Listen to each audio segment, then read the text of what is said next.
औज़ुबिल्लाहिमिनश्शैतानिर्रजीम बिस्मिल्लाहिर्रहमानिर्रहीम।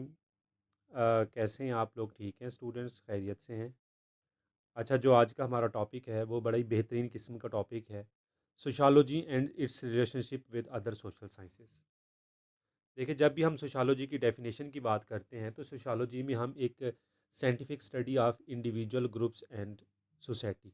अब जब हम इंडिविजुअल की बात कर रहे हैं, हम ग्रुप्स की बात कर रहे हैं, हम सोसाइटी की बात कर रहे हैं, इट मीन्स के हमारे पास सिर्फ एक सब्जेक्ट तो नहीं है ना, कि सोशियोलॉजी ही है। हमारे पास अदर डिसिप्लिन्स भी हैं, पॉलिटिकल साइंस है, इकोनॉमिक्स है, साइकोलॉजी है, ज्योग्राफी है, कम्युनिकेशन स्टडीज़ है, एंथ्रोपोलॉजी है, हिस्ट्री है।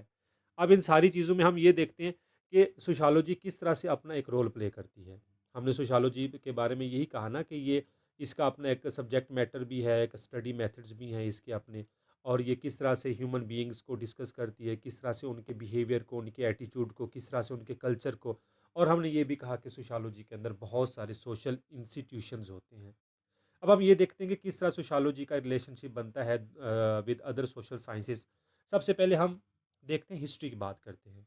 अब सोशियोलॉजी डेफिनेटली एक सोशल जो इवेंट्स होते हैं सोसाइटी के अंदर, इसका कंसर्न तो है ना सोशियोलॉजी का, कि लोग क्यों मुख्तलिफ किस्म की जो स्ट्राइक्स होते हैं, लोग आके किस तरह से रोड ब्लॉक करते हैं, किस तरह से अगर कोई ख़ास एक ग्रुप जो है ना लोगों को, लेबर को अगर एक्सप्लॉइट करता है, तो किस तरह से रेवोल्यूशन आता है उस सोसाइटी के अंदर, उस इंडस्ट्री के अंदर या उस कंट्री के अंदर। तो ये सारी चीज़ें तो हैं। अब ये सारी चीज़ें डेफ़िनेटली हिस्ट्री भी डिस्कस कर रही है कि किस तरह से एक पॉलिटिकल सिस्टम, एक सोशल सिस्टम, एक कल्चरल सिस्टम, एक लीडरशिप सिस्टम, एक गवर्नेंस सिस्टम और उसकी ऑर्गेनाइजेशंस, उसके इंस्टीट्यूशंस, उसमें किस-किस तरह से चेंजेज़ आई, किस तरह से उसमें रेवोल्यूशन आया, और कहाँ पे किस कंट्री ने, किस सोसाइटी ने, किस ग्रुप ने किस तरह से लोगों को एक्सप्लॉइट किया, या किस तरह से उन लोगों ने अपने राइट्स लिए। तो ये सोशियोलॉजी और हिस्ट्री का आपस में एक रिलेशनशिप बनता है। और अगर हम इनके डिफरेंस की बात करें, तो सोशियोलॉजी एक एब्स्ट्रैक्ट डिसिप्लिन है, और जो हिस्ट्री है वो एक ह्यूमन एक्सपीरियंस और नेचर को डिस्कस करता है। सोशियोलॉजी वाले कहते हैं ना कि एक एब्स्ट्रैक्ट नॉलेज है, कि हाँ जी, ह्यूमन बिहेवियर है, अगर ऐसे होगा तो ऐसे हो जाएगा, अगर उसमें उसकी पर्सनैलिटी इस तरह की थी तो उसने इस तरह बिहेव किया। लेकिन हिस्ट्री एक बाकायदा से कंक्रिएट नॉलेज पे डिपेंड कर रही होती है, एक सोशल इवेंट्स पे डिपेंड कर रही होती है, जो कि ऑलरेडी गुजर चुके होते हैं। लेकिन सोशियोलॉजी में हम उस तरह की प्रडिक्शन तो नहीं दे सकते ना, हिस्ट्री में तो हमारे पास ऑलरेडी चीज़ें होती हैं। इस तरह सोशियोलॉजी जनरल लॉज की बात कर रही है, लेकिन मतलब जो भी सोसाइटी में हुआ, कभी किसी इवेंट को पकड़ लिया, कभी किसी इवेंट को पकड़ लिया। लेकिन हिस्ट्री में हम देखते हैं कि हमारे पास चीज़ें एक ऑर्डर में आती हैं, कि फलां सेंचुरी में ये हुआ, फलां सेंचुरी में ये हुआ, उससे नेक्स्ट ये हुआ, उससे नेक्स्ट ये हुआ।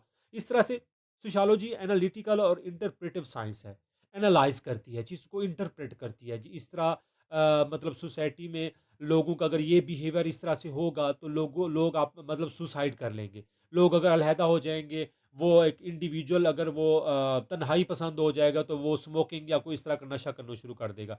लेकिन हिस्ट्री एक डिस्क्रिप्टिव साइंस है, चीज़ों को बड़े ही एक क्रोनोलॉजिकल ऑर्डर में डिस्क्राइब कर देती है। इस तरह सोशियोलॉजी एक जनरल साइंस है, ओवरऑल सोसाइटी को, ओवरऑल ग्लोब को देखती है, ओवरऑल इंडिविजुअल को देखती है। लेकिन हिस्ट्री क्या करती है कि प्रॉपर इवेंट्स को देखती है, और सीक्वेंस ऑफ जो इवेंट्स हैं वो किस तरह के हुए हैं। इस तरह देखें कि जो फर्स्ट है कि एक एब्स्ट्रैक्ट डिसिप्लिन है, और जो लास्ट वाला है कि ये एक यंग साइंस है। ये ऑलमोस्ट सब सोशल साइंसेस के साथ ये 2 पॉइंट्स कॉमन है, कि सोशियोलॉजी यंग साइंस है, लेकिन हिस्ट्री एक ओल्ड साइंस है। इस तरह जब हम सोशियोलॉजी और पॉलिटिकल साइंस की बात करते हैं, अब सोशियोलॉजी और पॉलिटिकल साइंस देखें ना, सोशियोलॉजी के अंदर बाकायदा से उसके इंस्टीट्यूशंस हैं, ठीक है?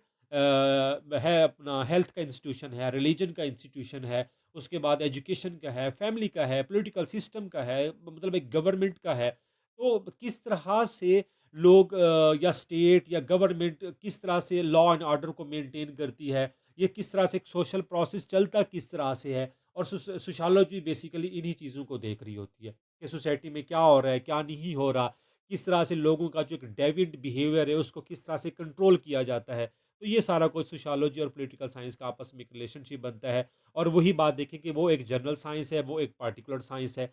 Sociology explains why and how human becomes social being, कि किस तरह से वो सोशल बीइंग्स बनते हैं। लेकिन पॉलिटिकल साइंस वाले ये कहते हैं कि वो किस तरह से ह्यूमन बीइंग्स एक पॉलिटिकल बीइंग्स बनते हैं।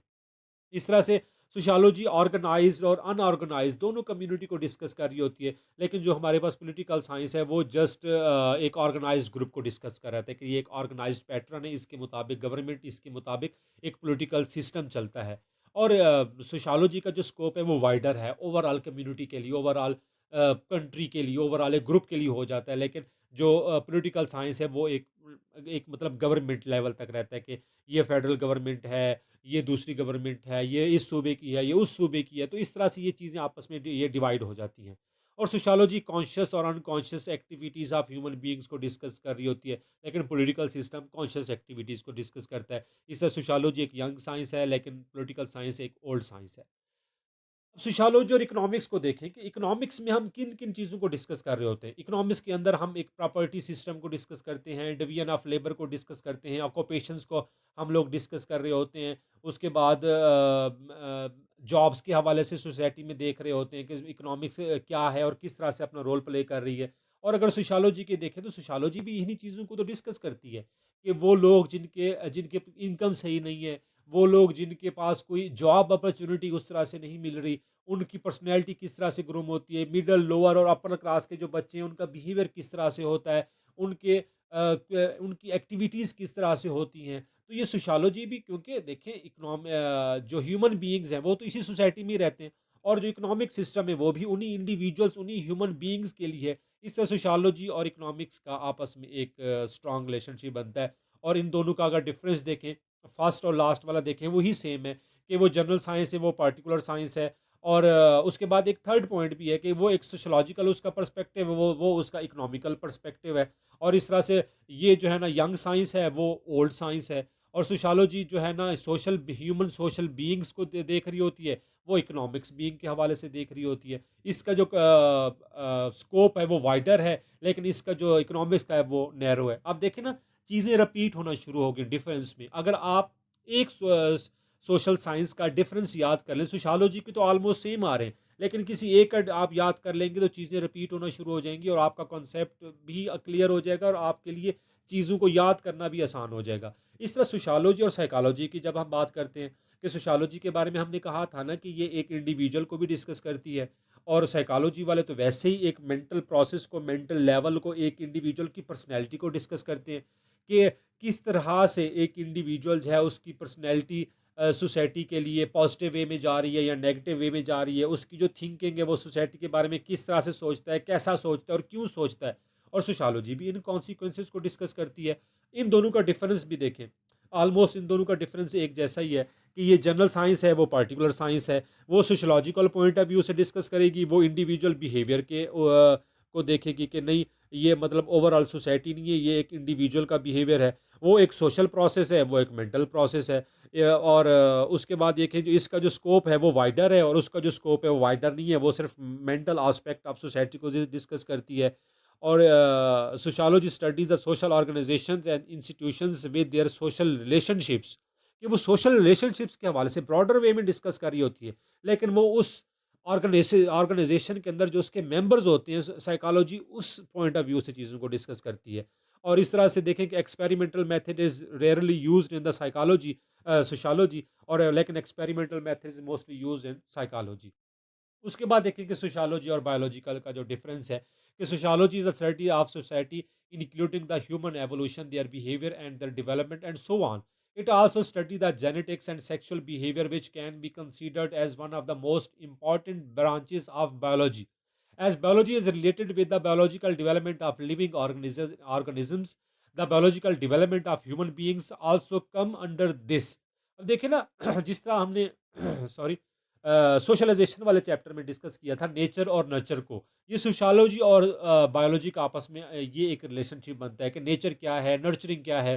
बायोलॉजी वाले कहते हैं कि एक जो ह्यूमन बीइंग है, जो उसकी पर्सनैलिटी है वो उसको नेचर की तरफ से मिलती है, लेकिन सोशियोलॉजी वाले कहते हैं कि नहीं, उसकी नर्चरिंग होती है, उसकी सोशलाइजेशन होती है, उसकी सोसाइटी के अंदर डेवलपमेंट इस तरह की होती है कि वो उस तरह का ह्यूमन बीइंग बन जाता है। इस तरह ये एक जनरल साइंस है, वो एक प्योर साइंस है, क्योंकि बायोलॉजी के अंदर हम रूल्स एंड लॉज को चेंज नहीं कर सकते, सोशियोलॉजी के अंदर हम चेंज कर लेते हैं। ये एक सोशल बीइंग है, वो एक बायोलॉजिकल बीइंग है। वो सोशियोलॉजिकल पर्सपेक्टिव के हवाले से देखती है, वो बायोलॉजिकल पर्सपेक्टिव के हवाले से देखती है। वो sociology analyse the social process of human beings, biological analyse the biological process of human beings. इस तरह से ये एक यंग साइंस है, वो एक ओल्ड साइंस है। तो ये हमारे पास थे 5 सोशल साइंसेज़ का जो है ना, हमने एक रिलेशनशिप देखा सोशियोलॉजी का with other social sciences. I hope so कि आप लोगों का कॉन्सेप्ट क्लियर हो गया होगा और मैंने बहुत ही ज़्यादा ईज़ी और सिंपल वे में आप लोगों को समझाने की कोशिश की है। Thank you so much. अल्लाह हाफ़िज़।